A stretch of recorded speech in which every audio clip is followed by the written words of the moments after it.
Hello, beautiful listeners. It's your host, Tembi Locke. Welcome to Lifted, a podcast that pulls back the curtain on creativity, resilience, and the extraordinary moments when everything changes. My guest is Candace Nelson, a wildly successful entrepreneur known for co-founding Sprinkles, the world's first cupcake bakery and ATM. She's also the co-founder of Pizzana, a fast-growing chain of award-winning neo-Neapolitan pizzerias. She's an angel investor and a regular contributor to the Wall Street Journal, as well as author of the New York Times bestseller, The Sprinkles Baking Book. She's also a judge on Food Network's Cupcake Wars and currently a judge on this season of Shark Tank. But it's her latest book, Sweet Success, a simple recipe to turn your passion into profit, that is a handbook for the next generation of entrepreneurs. Candace is the embodiment of betting on yourself, and she invites all of us to do the same. And I love what she has to say about why making your eyes bigger than your stomach might actually not be a bad thing. Well, hello, Candace Nelson. Welcome to the Lifted podcast. Thank you so much for having me. I'm feeling lifted just being here. Oh my gosh. First of all, there's so much I want to discuss today, but I always like to begin with talking about, because this season is about women and women in the food industry, I love to begin with early years, the sort of origin story around food. I know you grew up all over the world. You traveled a lot as a child. So I need to know who cooked in your home and who baked. So my earliest food memories, I think, probably were when my family lived in Hong Kong. And the food in Hong Kong is pretty epic. And we took full advantage of it. We would go out as a family to fantastic Chinese restaurants all of the time. So I think my earliest memory really is, being in these fantastic, busy, bustling restaurants, eating a food that I didn't realize wasn't my native, food, basically raised on Chinese food. And then also at home, my mom did a lot of baking. And I remember one of my earliest birthday memories was her baking one of those classic Barbie dress cakes and just being so mesmerized. I mean, I felt like a princess. I had a princess Barbie cake. I was it, Tembi. It was incredible. Well, what I'm hearing, and I think what we're going to get to later on, is you had these sort of throughout your story, there are these elevated dining experiences, which we'll circle back to is no surprise why we would get the Sprinkles cupcake later on down the line. But what was the most valuable things you learned about eating abroad or, shopping in markets and grocery stores abroad? Well, I learned how delicious street food is, quite frankly. I think some of my favorite food in Asia is just that, the stalls in Singapore, the street food, it is just so good. It's so fresh. It's so authentic and spicy and yummy. And so I really love eating casually. And I think, in America, we like to eat casually too. We eat with our hands, obviously pizza, hamburgers, cupcakes. So there's a theme there. But, I learned to appreciate all different types of food. I love flavor and I love variety. And I think I heard you say the idea of the specialty market, meaning you can go and people who specialize in one thing and do it really, really well. That's right. Yeah. It wasn't the land of the supermarket, which, it historically has been here in America. You went to specific shops to get your specific things. And I love that very specialized way of shopping for your food. It felt elevated in a way. And you baked when you were homesick. Is that correct? I mean, after the Barbie cake, later on. So these were analog days. I was like a preteen. At this point, we were living in Indonesia, in Medan, Indonesia, not even in Jakarta, right? We were on the island of Sumatra and feeling very remote, as I was from my friends at home in the Midwest. And to my point earlier, it wasn't like I could email them or FaceTime them. I had to write lengthy pen pal, letters to them. And so the way that I could most easily sort of soothe myself when I was feeling homesick was to bake the treats I missed from home. And those were just really classic American treats like Rice Krispie treats and brownies and, Texas sheet cakes and of course, cupcakes and chocolate chip cookies, the classic. At this point, is a career in the food industry even on your radar? Is entrepreneurship on the radar? What's sort of the family sort of ethos around what you're going to do with your life, Candace? Well, my dad was a corporate lawyer, so very, very risk averse, and he was a very loyal employee. I think while I was alive, only worked for 2 companies. And so that was my model, right? Get a job, be loyal to a company, work your way up. My family's value system was very much rooted in education, which was great. I went to wonderful schools, but the value system there was certainly not entrepreneurship or commerce per se. It was about becoming, a doctor, a banker, a lawyer, a professor. Nobody talked about working in food. Food people to me were those that didn't go to college. They instead went to culinary school instead of, higher education of like getting a BA and then they went and, worked their way through kitchens. So that wasn't a path that I ever considered, either entrepreneurship or food, quite frankly.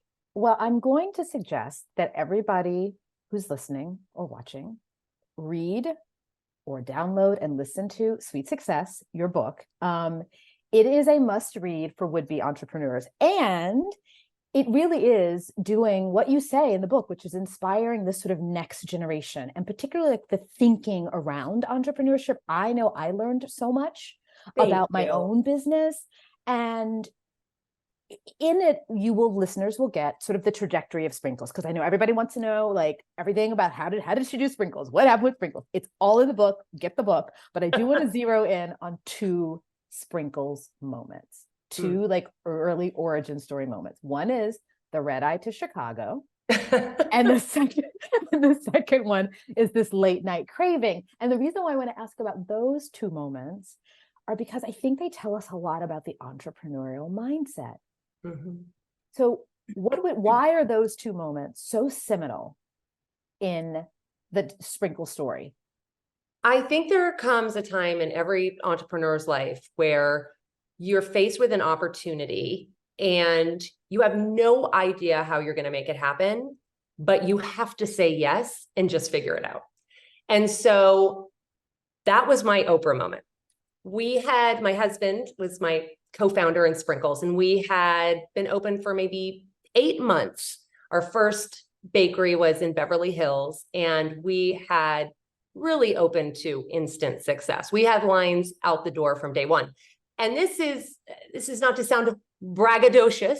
This is just to highlight how surprised we were, because everyone had told us that this was a terrible idea. It was the height of the low carb craze. No one had done a cupcakes only bakery before. People were used to spending 75 cents at the grocery store as opposed to buying a luxury cupcake for $3.25. So all that to say, we were very taken aback and very ill prepared for our success, but we just made it work. We worked 16-hour days. We were exhausted. We spent nights on the bakery floor. We were the it thing in Hollywood, which we couldn't believe. I mean, I moved to LA from San Francisco without any connections in the entertainment world. And you can read all about this and more in my book. But we had just gotten through the holiday season, which was beyond crazy, crazier than crazy, right? 10 times crazier than our normal day, which was already saying a lot. And it was January, and we were kind of like licking our wounds, like we'd gotten through it. We were so thrilled with ourselves. And now it was January. We were just hoping everyone in LA would go on a cleanse and we might get like 6 hours of sleep. So it was one of those sleepy days, midweek. We were cleaning up early. We couldn't believe it. We were going to go home and give my dog some love. My dog, who literally was like, poor thing, missing us so much. And the phone rings, and it was Harpo Studios, which I didn't think much of because they had a production company in Santa Monica. They ordered cupcakes from us all the time. But this call was different. They weren't just ordering cupcakes for their office. They were ordering cupcakes for the Oprah Winfrey Show. And as I looked in the back and noticed that everyone was cleaning up and turning off the ovens at the end of the day, and in my ear, the producer was asking for 350 cupcakes to be in Chicago the next morning for Oprah Winfrey's studio audience, I sort of gulped and I said, of course. and then click, fire up the ovens, baked up those 350 cupcakes as fast as I could, frosted, boarded a red eye. I mean, it was one of those moments where it was an out of body experience. I just sprung into action, although I didn't really actually know how I was going to do it. Got it done. My husband and I had cupcakes up to here. We were each holding like 5, shopping bags full of cupcakes, total nightmare going through security. And arrived backstage at the Oprah Winfrey show at the height of her, popularity, by the way, the next morning. And Oprah Winfrey basically just delivered a love letter to our cupcakes on the show. It was really, it was a turning point for us. And that's to say we were already successful, but when that show aired, those lines out the door stretched to around 2, sometimes 3 sides of the city block. I love this story of saying just yes, because, I think so many listeners will sort of recognize this, people who are starting out, people who sort of are already with something going in the motion. I know for me, writing my first book, when I got the call that maybe Reese Witherspoon was considering adapting, I was like, yes. I didn't know how it was going to happen. I didn't know. You just say yes. But then this other thing that you talk about, which is the craving moment that I want to get to, speaks to the what if moment. And that's another thing. Can you speak to that story? Well, I really am a fan of dreaming big and embracing what I call the crazy ideas. I mean, starting Sprinkles, leaving investment banking, leaving, a high-paying career behind to start a cupcake shop was a crazy idea. And everyone said it wouldn't work, but I embraced it. I went with it. I felt it in my gut, and I just believed in it. And it ended up being the right move. But also not to lose track once you have success as an entrepreneur, not to lose track of that wonder and that daydreaming and that imagination, because that's where the innovation comes in. So several years into Sprinkle's success, I was having a late night craving. I was pregnant with my second son and realized I had no cupcakes in the house. And that was problematic because I had eaten cupcakes through both of my pregnancies. And that was basically how I existed. That was my, lucky for me, #1 pregnancy craving, because typically I had easy access, but not so much that night. Sprinkles was closed, and I thought, I own a cupcake shop, and even I can't get a cupcake, at midnight. There's something wrong here. This is ridiculous. And I sort of ranted and raved and had a hormonal moment. And my husband is so kind. He put up with me. And instead of just sort of dismissing the idea as whatever, let's go to sleep and get a cupcake tomorrow, we started batting around the what if ideas. What if you could get a cupcake anytime, day or night? What would that look like? We pay rent 24 hours a day. Why wouldn't we want to sell cupcakes 24 hours a day? And so that's how the idea for the cupcake ATM was born. I love this. I just love this story. For listeners, and I know many people know this, so there's Sprinkles. Presently and currently, there is my beloved Pisana. Thank you.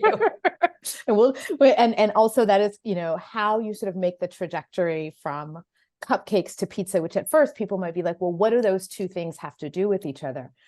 But what I've learned from your book and from listening to you in interviews is that both of those two things, one is that you bring familiar products, a cupcake, a pizza, things we already are very familiar with, but then you elevate them, right? And then you elevate them with the goal of bringing a little joy and a little love to people.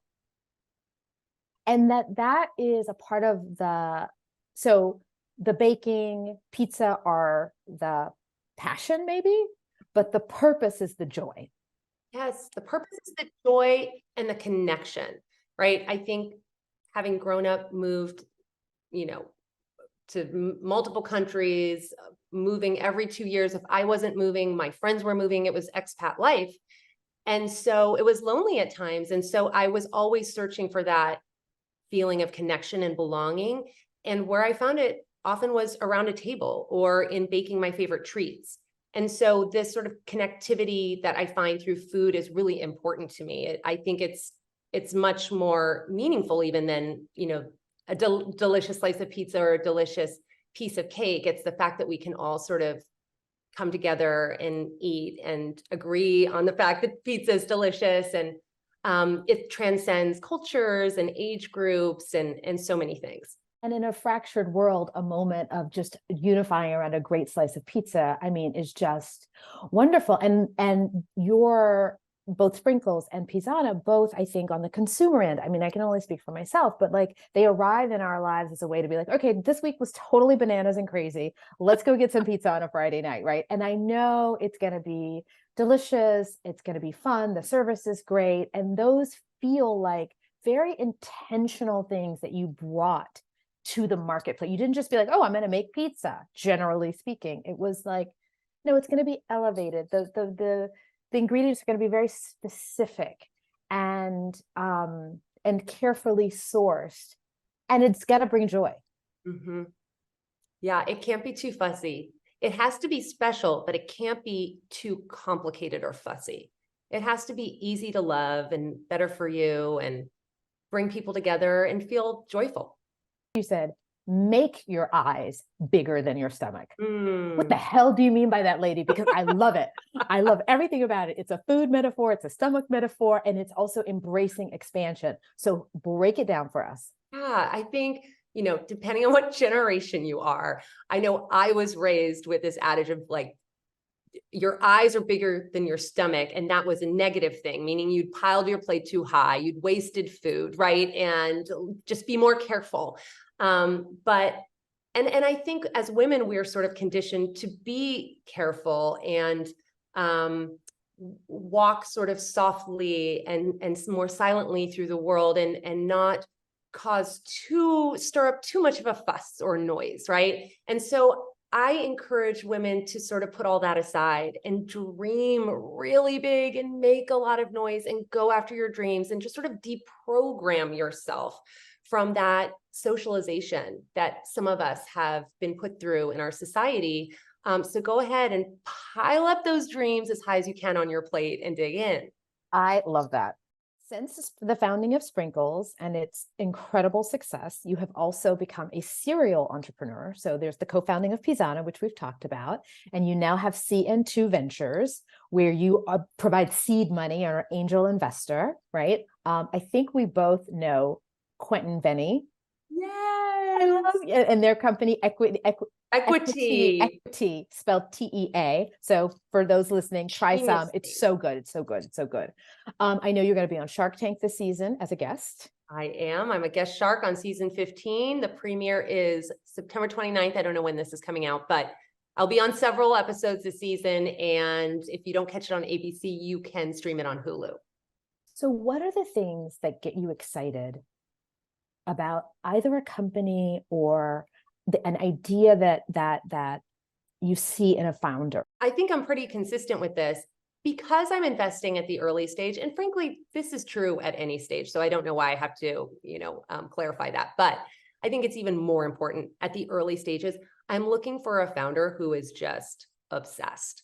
I'm looking for a founder who changes the energy in the room when they walk in, because they have to believe so wholeheartedly in their vision, in their product, that they're like electric, right? They have to sort of have a gravitational pull where they're drawing people in to buy it. They're drawing in potential employees. They're drawing in, distributors, whatever it is. They need to have this magnetism that just makes things happen, because starting a business is so hard. It is so fraught with challenges. You are going to hear no all day long. And you just have to be the type of founder who steamrolls over the no's and gets to the yeses. Yeah, I often say, like, my training as an actor, as a journeyman actor in Hollywood, I heard you hear no way more than I eat no for breakfast. Like, it's like a thing. Like, it's like, well, who cares? Do you know what I mean? Like, okay, so somebody else said no. Like, if you ran at the first no, you wouldn't be able to do the thing that you feel so pulled to do. And the work is hard. So I love that. That is sort of that clarifying moment. I remember having an acting teacher say to me once, well, if you're tired and you don't like it, like throw all your headshots away and just, go to Topeka, Kansas. And people would be like, no way, I would never do that. So then if you don't want to do that, then you're here for the work. What's the alternative? Right. What's the alternative? right? You've talked about the difficulty and the challenges around entrepreneurship, how much it asks of you, right? In every sense. And you've talked about, I heard you talk about reframing, just like you reframed the cupcake for us. You reframe this idea of balance in our lives, particularly as women. And the way you said it was, you will think of it as balance over time, not like, oh my God, I have to have balance in every single moment. Can you elaborate and like unpack that a little bit for us? Yeah, I mean, there are certain parts of the entrepreneurial journey that are just going to be all out sprints, and there's no getting around it. I mean, a store launch, a product launch, um, whatever you're doing, you are birthing something new into the world. And I mean, think about those early days of being a mom. There's nothing balanced about nursing a newborn, right? You're up at all hours of the day. You are stretched as thin as you possibly can. I mean, you're stretched to your breaking point. And that is kind of a great analogy for entrepreneurship, and it gets better. Everybody says you're in the throes of like, sleeplessness, and they say it gets better and you don't believe them, but it does. And you figure out what you're made of during that time. But then, it'll happen again. It's just like raising children. You think you're in, the home stretch, and then all of a sudden there's like another developmental, phase, and you're like scratching your head again, like, oh, how am I going to handle this and get through this? And once again, you figure out what you're made of and you get through it.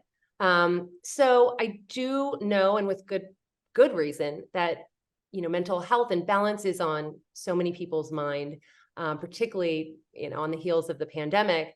But I want to be clear about this, because I don't want entrepreneurs out there who are feeling stretched, who are feeling tired and haggard, to be like, what's wrong with me? I don't feel balanced, right? The last thing we need is an extra helping of guilt on top of feeling tired and stressed. So I just want people to know it is okay if you've gone through a period of time and you feel really like tired and you feel really stretched. Like, that is normal in the entrepreneurial experience, and you will get through it, so that's what I'll say. So the balance for me is over time, right? You have these stretches where you have to sprint, and then you have these moments where you're like, oh, I've actually got a handle on things, and that's your balance. Look at it, with a longer term view, rather than just in a day, did I get my yoga in today, right? I mean, I can't imagine 16-hour days and sleeping on the floor of, of the bakery. How are you going to, be like, oh, now I'm doing down dog over in the corner? That's not a thing. Like, it's just not a thing. And it's okay to acknowledge that. But you also said that you, looking back, perhaps in those early years, you had wished that maybe you could have nourished some of those support relationships perhaps more, right? Mm-hmm. What does this mean for listeners? Because it's sort of like, I know specifically when we were making from scratch, right? We were adapting, and we were in the throes of production. That was not a time where I could like go to a yoga class. I'm in the throes of it, but I could lean into a long phone call with a friend on the way home, right? And that kind of helped to bring down, it like lowered the cortisol levels. It gave me a moment to sort of calm down. Is that, I think nurturing those relationships outside of the work sphere are important. Is that what you mean by that? So important. I was very fortunate and tended to perhaps overly rely on the fact that my husband was my co-founder.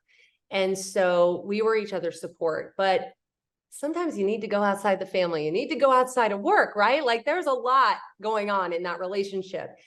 And I really envy entrepreneurs who are coming up these days, because at the time I was just in such a unique situation. None of my friends were entrepreneurs. I didn't really have anyone who I could talk to who just got it. And I should have done a better job of seeking that person out, finding a mentor during that time. But now I'm a member of so many incredible female organizations for founders, specifically, also just women in business and creative thought leaders. So things like We Suite, Female Founders Collective, if I had had those communities when I was coming up, it would have been a different story. I would have felt so much more supported. So I think my message to, those who are going into the world of entrepreneurship, definitely build your network, find your mentors, join some professional networks, at least one, and utilize it. Give to it, receive from it. And I think all of these things will be so valuable to your journey. It's so interesting because in your share just now, it reminded me of when I was an early caregiver. I didn't know to reach out for all the people and who to seek, help from. And now looking back, it's something I wish I had cultivated. And now I encourage people who are going to be family care, hey, go seek the help you need. It helps to have that balance, to achieve that balance over time, if you have some sort of people helping you along the way, right? Mm-hmm. And the same thing is true in entrepreneurship. I mean, they both require that sort of like nimble response all on care. It's interesting. I think a lot about how caregiving, surprisingly enough, and entrepreneurship bring us to greater growth points as individuals. Absolutely. And I think that's what really powers me these days, is just continuing to grow and evolve and find out what I'm made of, and being the best person I can possibly be.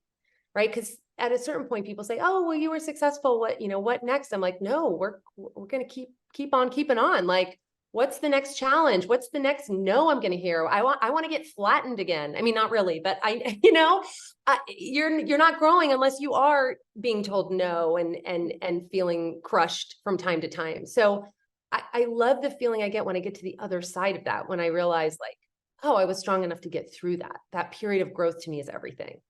Yeah, it's that sort of, you've said it, I've said it, other people have said it at times, that idea of you're faced with doing something, there's a no, there's an obstacle, but you want to get there. And then you ask yourself, if I walk away from it, is the feeling of walking away from it worse than the feeling of, just pushing through and seeing what's on the other side? And often when you push through, it's so much bigger than the kind of comfort you think by going, oh, you know what, I'm not going to take that on. Mm-hmm. You just have to go for it. And the grief of not doing something sometimes is greater than the grief you're going to get doing it. I agree, because I think there's a little piece inside you that knows what you're able to do, right? That knows like what you're capable of. And when you let that little piece down, it sort of nags at you. And I think that for me, I have two boys. One's a teenager, one's a preteen. And I want to model that for them, because they're going through this period of time where they don't want to rock the boat at all. They want to fit in, right? This is very important to have success and not have, any sort of risk or failure in their life. And I'm like, no, this is when you get to take the risk. This is the time in your life when you don't have to pay the rent, and you don't, like, get used to taking risks now, and it will serve you well.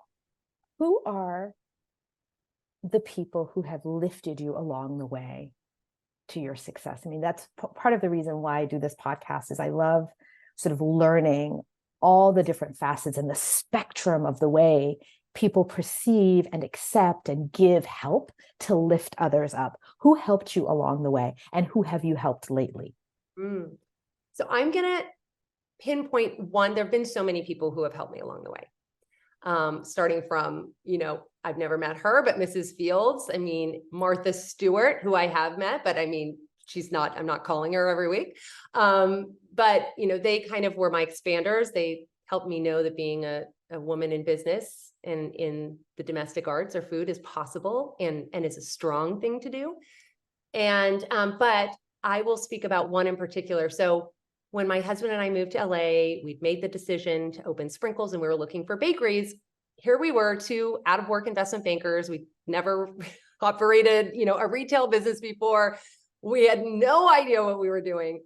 And one of our friends had a friend whose mom had a small bakery on Pico here in Los Angeles. And she was so kind, and she would invite us into the bakery in the afternoon when things were kind of slower, and feed us chocolate chip cookies and cold milk, and answer all of our questions about, how to schedule employees, how to find employees, what equipment to buy, like what should we, paying on rent and insurance and all of these things that were so foundational to starting a business that we had no idea about. And we visited her often. And sometimes not just for the advice. Those chocolate chip cookies were really good. But I will always be grateful to her. And then in terms of who I have lifted up recently, I have 3 meetings on the calendar this week with entrepreneurs who are starting businesses, who are just looking for advice and support and inspiration, whether I'm looking at a pitch deck or whether I'm, trying to offer some help with respect to fundraising. I mentor another baker on the East Coast who just emailed me about potentially getting, a kiosk in one of the retail locations that we operate as Sprinkles in. And so we have sort of a nice email dialogue. So it's kind of constant. And I like to just do it when and where I can. And it feels generative. I mean, that's the one thing about the giving and the receiving is it's this beautiful ecosystem that is generative for everyone, for the giver and the receiver. That's what I found. No, it's true. Actually, with the call I had yesterday, the women were so sweet and they thanked me for my time and they said, and just so you know, we're going to pay it forward. And I was like, that's right. That's exactly what we're doing here. Love it. We met in person and I was so inspired by you and your share, and you were so open with me, and you mentioned from scratch, and I felt so touched that you'd read the book. So you clearly know my personal story. But I want to tell you a fact that you don't know, which is that Sprinkles was founded or came to Beverly Hills the same year my husband died. And shortly thereafter, my sister was working in Beverly Hills, and she would bring me Sprinkles cupcakes, like on the regular, because she wanted to bring me some joy. Oh, you're going to make me cry. That's really sweet. Okay. So in my own loss, the cupcake and the joy of the cupcake, it was pivotal, like so pivotal. And I remember thinking, oh my God, I've never seen a cupcake like this. What, and I didn't know about your company, but I knew what I was receiving, and I knew it was meaningful and it was bringing joy, and it was done as a true gift.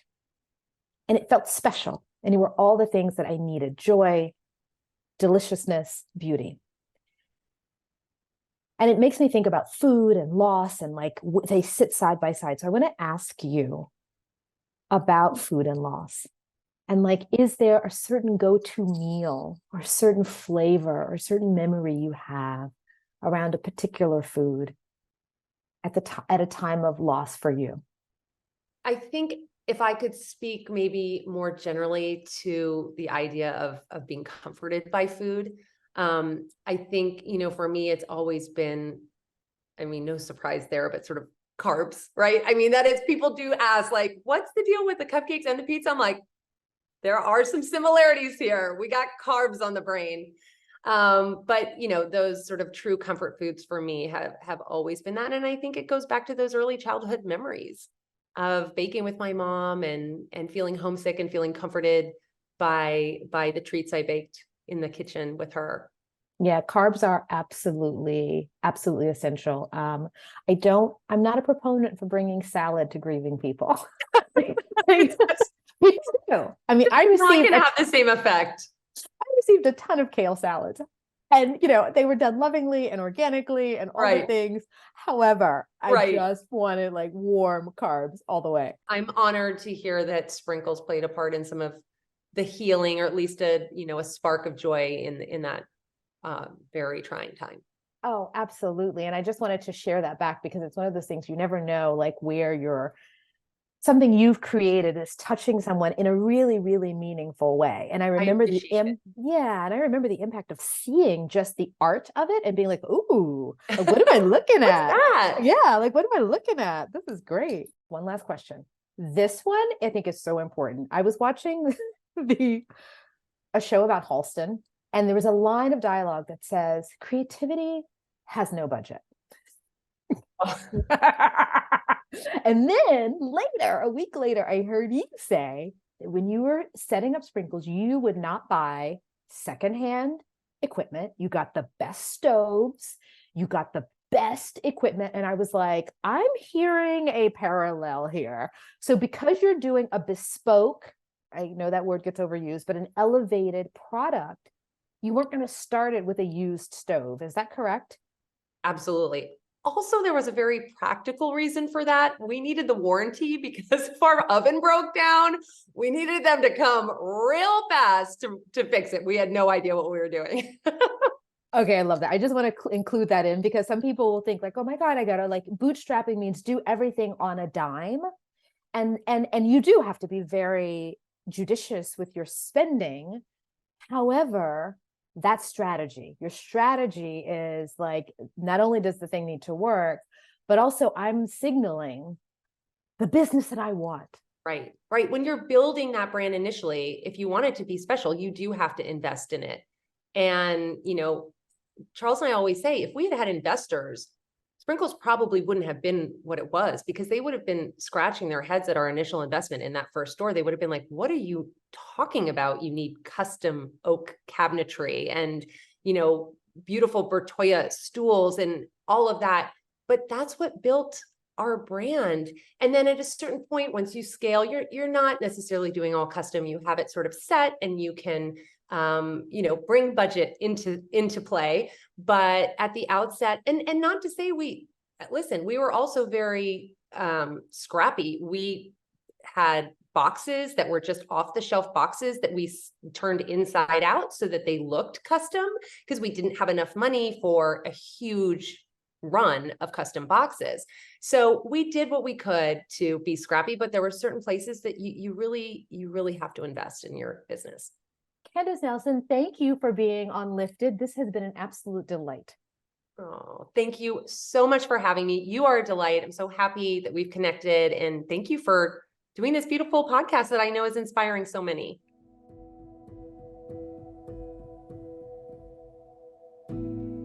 Lifted is developed, written, and produced by me and my one-woman producing team, Celia Cates. It is edited by Jamie Moss. Thank you for joining us. Stay tuned for our next inspiring episode.